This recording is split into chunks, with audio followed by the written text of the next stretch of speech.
Nuestro invitado a esta hora es Rodrigo Lara Restrepo. Es senador de la República, es hijo de Nancy Restrepo y del inmolado ministro de Justicia Rodrigo Lara Bonilla. Es huilense, sangre huilense, es paisano. Está casado con María José Valenzuela y tiene una hija, María Antonia, de los años, es una niña de 2 años, es lo que conocemos en este momento de quien vamos a entrevistar, el senador ya Rodrigo la niña Lara. tiene unos 4 años, Gustavo. Sí, me imagino, sí. Bueno, pero ¿Vamos a temas? Después de conocer nuestro invitado es hablar justamente, y cae como anillo al dedo. Lo digo porque el senador Rodrigo pues es una persona muy inquieta, muy intelectual en varios temas en el país.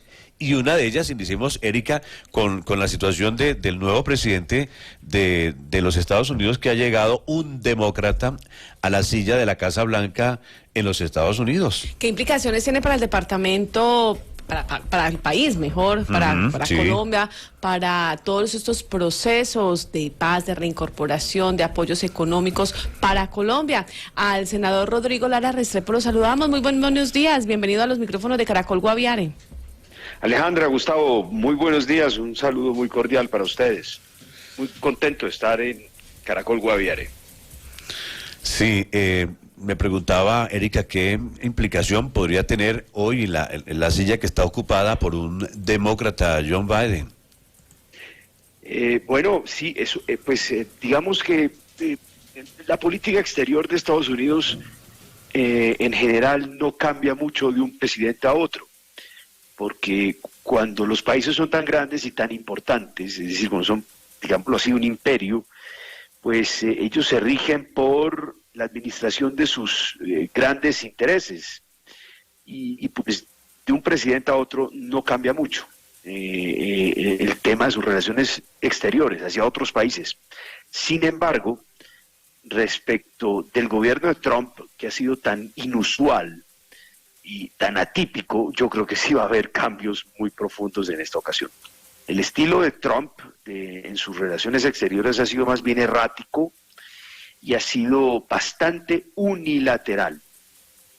La llegada de Biden implica, de cierta manera, un retorno hacia cánones o estándares más tradicionales, más, digamos así, más formateados de la política exterior de los Estados Unidos, y va a haber un énfasis, por supuesto, mucho más grande en la multilateralidad, es decir, en la utilización por parte de Estados Unidos de organismos multilaterales, de participación de muchos países, en órganos de participación de muchos países, y va a insistir mucho en esos organismos, en esos mecanismos para ejercer su influencia. Trump se caracterizó por tomar medidas unilaterales, elevar tarifas comerciales a China, a Europa, a otros países. Yo no digo que Trump lo vaya a deshacer, pero Biden lo va a deshacer. Va a mantener las cosas de pronto como están, pero va a acudir a los organismos multilaterales con más frecuencia, al Tratado de Libre, a la Organización Mundial del Comercio, a las Naciones Unidas y todos sus organismos, y así sucesivamente. Ese va a ser un cambio muy profundo. Y respecto de Colombia, Estados Unidos tiene 3 grandes prioridades. Por un lado, Colombia como aliado frente a los demás países de América Latina. Segundo, el tema del narcotráfico. Y tercero, el proceso de paz. Esos son sus 3 grandes temas respecto de Colombia. Entonces, Colombia, digamos, como aliado, pues eso se va a mantener a pesar de los errores y las torpezas infinitas del gobierno Duque y su partido de intervenir en las elecciones norteamericanas. Ellos en sí como partido, como gobierno, van a pagar un costo específico, pero no va a haber un cambio fundamental respecto a las relaciones con Colombia. En cuanto al tema del narcotráfico, no va a haber un cambio muy profundo, porque pues para los Estados Unidos el tema del narcotráfico es un asunto de política interna. Entonces, digamos que ellos no van a desistir, por ejemplo, de la fumigación, pero van a hacer más énfasis en los desarrollos alternativos, pero van a mantener esa línea de fumigación. Y ya respecto del proceso de paz, ahí sí va a haber un cambio. porque va a haber una insistencia muy profunda en el respeto del acuerdo de paz y sobre todo en el respeto de los derechos humanos y en la defensa de la vida de los líderes sociales que han venido siendo asesinados de manera sistemática durante este gobierno.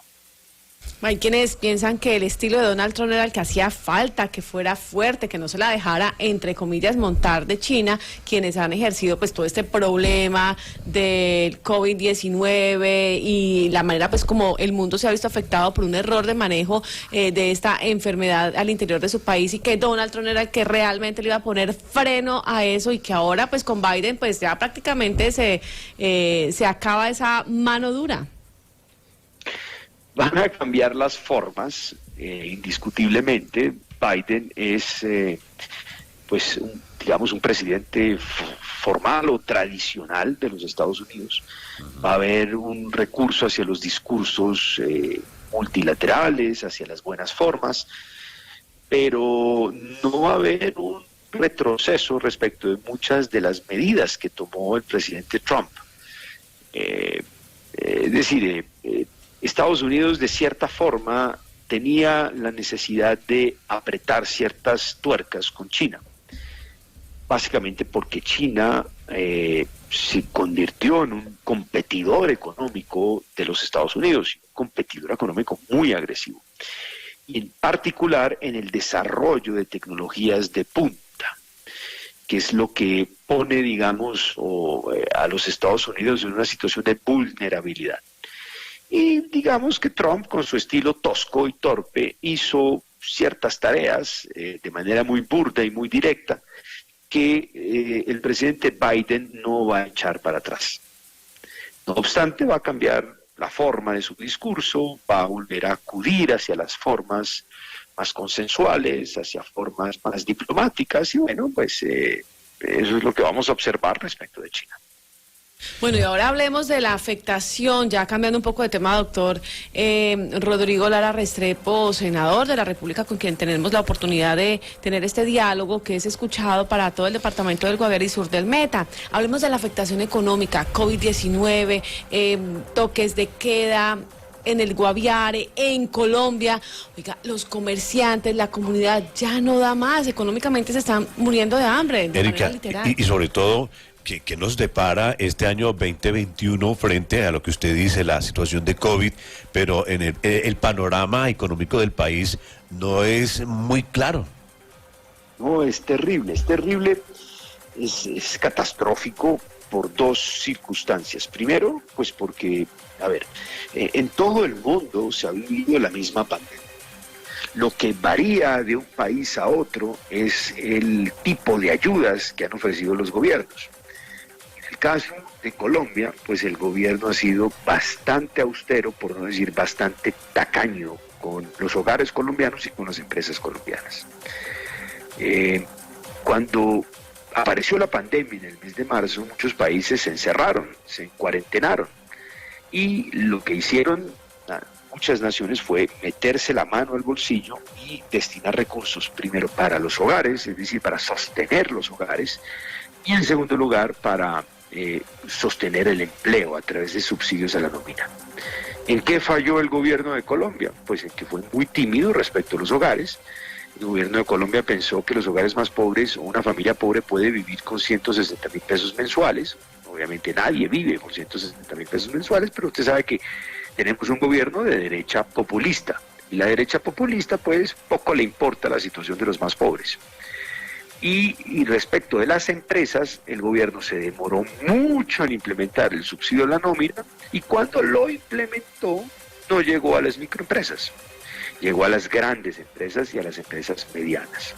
Y pues te entenderá que en el Guaviare no hay grandes empresas, hay microempresas. Microempresas con 1, 2 o 3 empleados formales como mucho. A esas microempresas no llegaron las ayudas del gobierno, porque así gobierna la derecha populista. La derecha populista gobierna dividiendo a los colombianos, es decir, enfrentándolos con el miedo, que el castrochavismo, que Cuba, que bla, bla, bla, bla, bla, asusta a la gente y la divide, y de noche, a escondidas, gobierna por y para los 4 o 5 hombres más ricos de este país. Así gobierna el actual gobierno de Colombia. así hace política el partido de gobierno. Entonces, pues mucha gente se quebró y hoy que estamos enfrentando una crisis muy aguda, pues no hay forma de ayudarle a las microempresas del Guaviare y no ha habido, por supuesto, ninguna manera de sostener el empleo formal. Y fuera de eso, el gobierno, ya para cerrar, ya para el colmo de males, pues se demoró, se durmió en la compra de las vacunas y mientras que ya están vacunando en Chile, en Argentina, en Costa Rica, en Brasil, y así en Argentina y así sucesivamente en Colombia, aún no han llegado las vacunas. Vamos a esperar o nos demoramos casi 2 meses más que los demás países de América Latina para empezar, lo cual significa que tendremos una de las pandemias más largas del mundo, simplemente porque el gobierno pues se durmió y se demoró comprando las vacunas, lo cual se traduce en más muertos, en más dolor, en más desempleo y en más sufrimiento para los colombianos. Pero a esto súmele que Bogotá está colapsada, la SUSI, también la alcaldía de Bogotá tampoco acepta el colapso, trata como de disimular las cifras, pacientes de Guaviare que requieren una atención en una institución médica de mayor nivel, tercer y cuarto nivel, porque aquí en el departamento del Guaviare tenemos hasta segundo nivel, pacientes que requieren una atención especializada, pues ya no encuentran camas ni en Villavicencio ni en Bogotá. Definitivamente la situación no solamente económica sino de salud está colapsando en el país. Claro, y hay un fenómeno muy complejo. A ver, el gobierno nacional centralizó los recursos de regalías en un fondo llamado el FOMI y asumió la responsabilidad de la adquisición de los ventiladores y de las medidas, en teoría, para pues aliviar la crisis. Y pues no ejecutó la plata. Gran parte hay una responsabilidad que le cabe al gobierno, de cierta forma también a las alcaldías más ricas como la de Bogotá. Y sí, estamos enfrentando una situación muy difícil y yo creo que pueden presentarse situaciones más difíciles en los próximos meses, porque lo que hemos visto en el mundo es el surgimiento de variantes, es decir, de nuevas cepas del virus, que por lo menos en el caso de la británica, sí, las vacunas sirven para combatirla, pero son más contagiosas. Y es el caso de la variante británica y el caso de la variante que estamos observando en el Brasil, que estamos observando en Manaus, la variante amazónica, que vemos que ha crecido y tomó por sorpresa la ciudad de Manaus y ha causado pues un daño muy grande porque se pensaba que allá había inmunidad de rebaño por los efectos de del primer pico y pues eso pues no ha tenido efecto y la gente está sufriendo. Entonces, ojalá el gobierno pueda desplegar muy rápidamente las vacunas porque hoy hay una carrera contrarreloj entre las vacunas y el surgimiento de las nuevas variantes.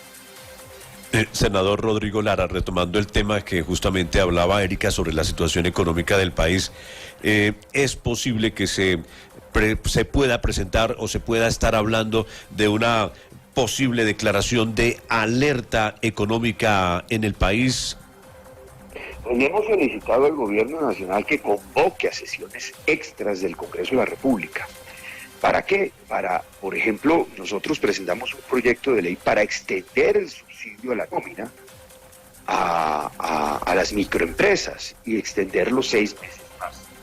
Y pues, sí, podría atribuirse esas facultades extraordinarias una vez más, pero si respeta los cánones democráticos, pues puede convocar a sesiones extraordinarias del Congreso. Perdiendo la comunicación, no es muy audible, senador, no sé si cambió de pronto de ubicación. Aquí estoy. Ahora aquí sí estoy, ya. Aquí estoy. Sí, no le escuchamos la última parte, que está convocando justamente Digo yo que el gobierno podría convocar a sesiones extraordinarias del Congreso, lo cual pues hace innecesario acudir a una medida tan extrema como las facultades extraordinarias. Y senador, a mí me deja preocupada el tema de los subsidios para las familias, y es que a través de programas como Ingreso Solidario, manejan unas bases de datos desactualizadas, siempre reciben beneficios los mismos, personas que quieren hacer parte de esas bases de datos no las incluyen, no hay como una atención oportuna, clara, eficiente, entonces vemos a familias que aparentemente tienen acumulados hasta $1 millón que no han tenido la oportunidad de acceder acceder porque cada vez que llegan a una ventanilla le dicen, sí, aquí está su plata, pero pues no se la puedo entregar porque vaya, revisen la plataforma, y en las regionales no resuelven y a nivel nacional tampoco. O sea, esto va generando muchísima desesperación en las comunidades más vulnerables. Claro, claro, por supuesto. Eso es un problema indiscutiblemente muy agudo. Primero porque pues el gobierno llegó a muy pocas familias, solo llegó a 3 millones de familias o de personas con subsidios directos y con 160.000 pesos. Pues yo no sé, pues uno tiene que tener una mentalidad muy obtusa para pensar que una familia vive con 160.000 pesos. En el Brasil, por ejemplo, llegaban a cada adulto de hogares pobres con 400.000 pesos aproximadamente de subsidio durante la crisis. Aquí llegaron con 160.000 pelos. Pues en Estados Unidos conocemos de personas que recibían subsidios de $400 semanales.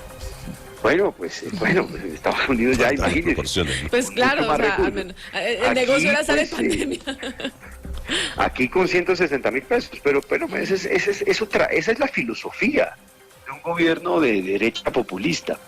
Acuérdense que la derecha populista que nos gobierna o mal gobierna hoy, pues ellos gobiernan de dos formas. Primero, dividiendo a la gente, asustándola usando el miedo.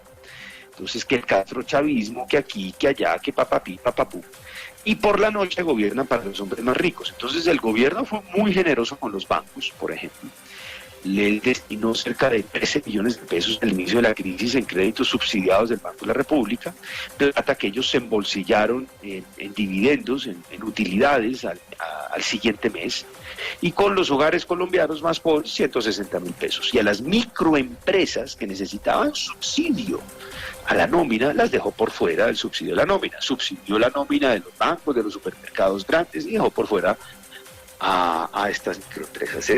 Los colombianos tienen que entender cuál es la filosofía de estos gobiernos. Ellos, para disimular su inclinación hacia los más ricos y más poderosos, pues asustan a la gente. Ojo con el 2022, cuidado que el castrochavismo, cuidado Cuba, la gente se asusta, se azarra y se da cuenta que gobiernan para los 4 o 5 hombres más ricos del país. Eso fue lo que hizo este gobierno durante esta crisis, y por eso Colombia tiene la tasa de desempleo más alta de América Latina. Pero, senador, usted hace parte pues justamente del Senado, usted tiene voz, hace parte de una bancada muy importante. Cambio Radical. Cambio Radical. Aunque se viene hablando de que va a renunciar, ¿o ya renunció? No, sí, pero más allá de eso, ya renunció, pero igual es senador. Claro. Entonces, en medio de esa bancada, ¿cuáles fueron esas soluciones, oportunidades que desde el Congreso lucharon justamente para las comunidades en medio de esas dificultades grandes que obviamente pues está y en las diferencias políticas y de además que en su mano estaba la responsabilidad? Presidencia, exacto, como senador y como bancada. Intenté por todos los medios extender el subsidio de la nómina, el PAEF, a las microempresas. Dimos un debate muy fuerte en el Congreso de la República, presenté una proposición que es básicamente una ley. Y el gobierno se atravesó. El gobierno dijo, no, el subsidio de la nómina solo va para las empresas grandes y medianas, no para las microempresas. Yo les dije, pero miren, hay departamentos como el Guaviare, en donde no hay empresas grandes, en donde las únicas empresas que producen empleo formal tienen 2 o 3 empleados formales. Y ustedes los están dejando por fuera. Y pues poco les importó. Por eso, pues, las microempresas del Guaviare no reciben un peso de ayuda del gobierno nacional, porque solo le ayudan a las empresas grandes, y esas empresas grandes están en las 4 o 5 grandes ciudades del país, y solo pues, emplean a un porcentaje que no pasa del 40% de la población del país. Pese a ser un partido fuerte, no fueron escuchados y no tuvo realmente la fuerza para cambiar ese rumbo.